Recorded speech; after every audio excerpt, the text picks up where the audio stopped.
Barat dan sekitarnya, dari Aceh sampai ke ujung Sumatera, itu pengamal, semua ulama-ulama kita pengamal Thariqah An-Naqsyabandiyah.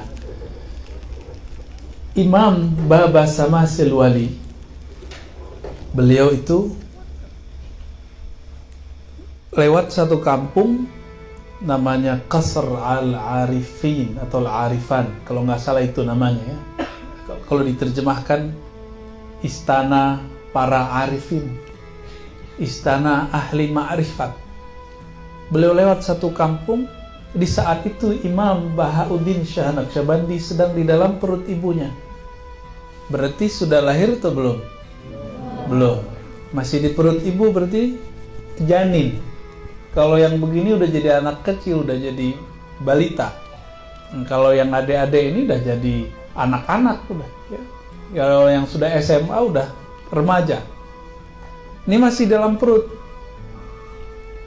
Tapi Allah itu sudah memilih kekasihnya semenjak azali. Azali itu masa sebelum alam dicipta.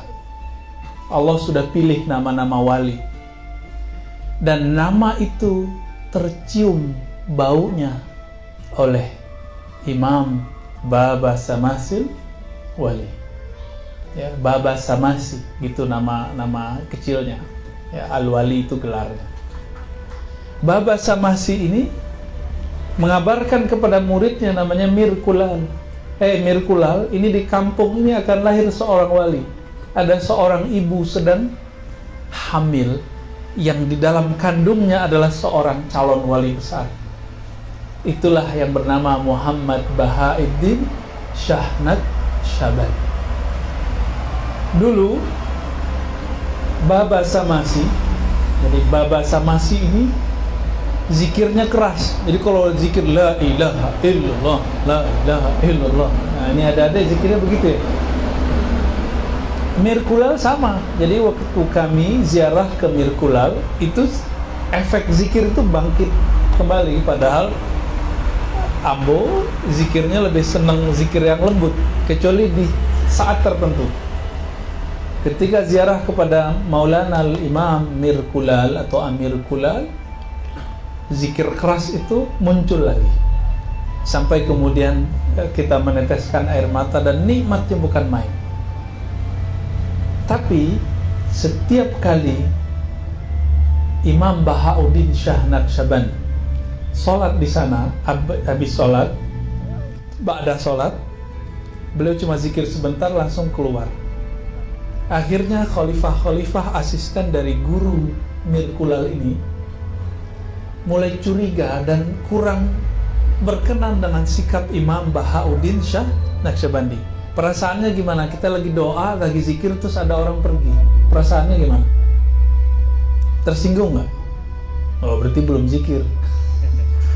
Kalau kita zikir, ada orang pergi, yang gak usah tersinggung, kita lagi asik sama Allah. Kalau sekarang yang kabur-kabur lagi zikir siapa? Ya, kelompok anti sufi, anti tarekat ya. Salafi. Nggak apa-apa. Ya, dulu ada imam kita kok, Imam Bahauddin Shah Naqsyabandi. Shah itu artinya pemimpin, Naqsyaband artinya Naqsyabandiyah, pemimpin Naqsyabandiyah. Imam Muhammad Bahauddin Shah Naqsyabandi itu beliau ahli hadis, beliau khatam Sahih Bukhari, khatam Sahih Bukhari, bahkan hafal, maka disebut dengan Imam Sunnah di zamannya. Tertulis di nisannya. Nisannya panjang tinggi ya, setinggi ada yang SMA lah.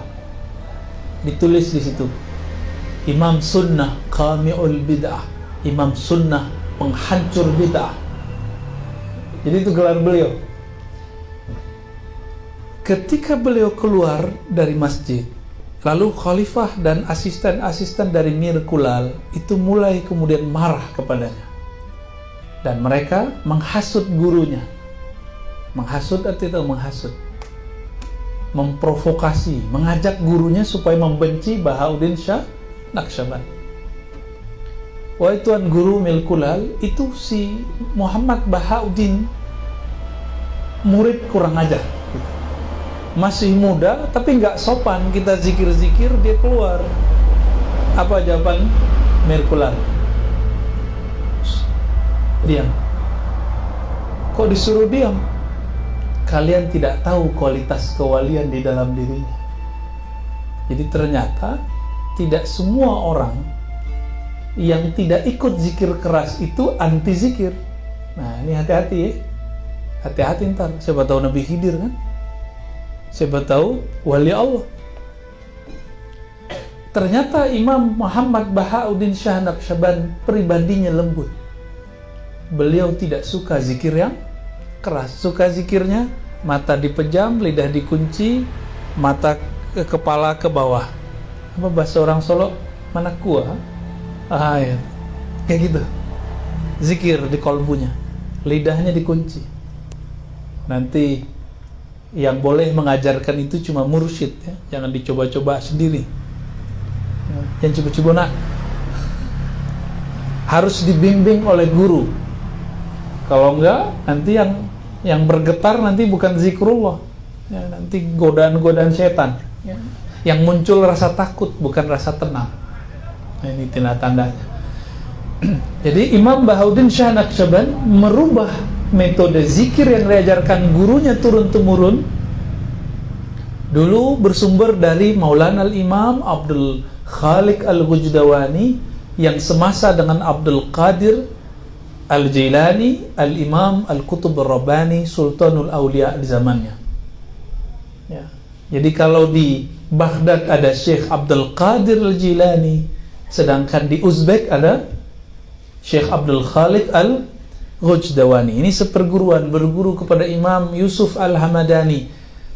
Tapi Syekh Abdul Khaliq mengajarkan zikir keras, La ilaha illallah, La ilaha illallah, begitu turun-temurun terus ya. Ada yang suka lembut lagi, ganti lagi, keras lagi, sampai ke zaman Imam Muhammad Bahauddin Shah Naqsyaband itu lembut kembali. Nah dulu di daerah Payakumbuh sebelum berkembang tarekat Samaniyah, Samaniyah itu cabang dari Qadiriyah Khalwatiyah, maka zikirnya keras, La ilaha illallah, bahkan sampai kelihatan oleh orang yang tidak paham dianggap kesurupan, ya enggak? Mana ada orang kesurupan baca la ilaha illallah, kan enggak, itu la aqla lahu. Orang yang menuduh begitu enggak paham.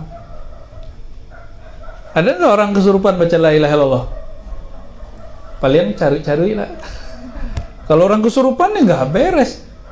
Ketika orang asyik ekstase namanya membaca la ilaha illallah, jika pribadinya mungkin mengalami atau merasakan sesuatu yang keras, maka dia akan berteriak. Nah ini adik-adik suka nonton bola nggak? Suka nonton bola nggak? Ayo angkat tangan yang nonton bola. Pada malu. Nggak haram kok ya. Yang senyum pasti suka tuh ya. Udah anggung-anggung aja tadi tuh. Pas bola mau gol teriak nggak? Tuh, boleh nggak? Boleh nggak? Bid'ah nggak? Ustadz, ini persoalan dunia. Persoalan dunia, oke, tapi itu kan hobi. Ada orang hobinya zikir. Yang ditendang bukan bola, tapi yang ditendang kalimah supaya masuk ke dalam kolbu.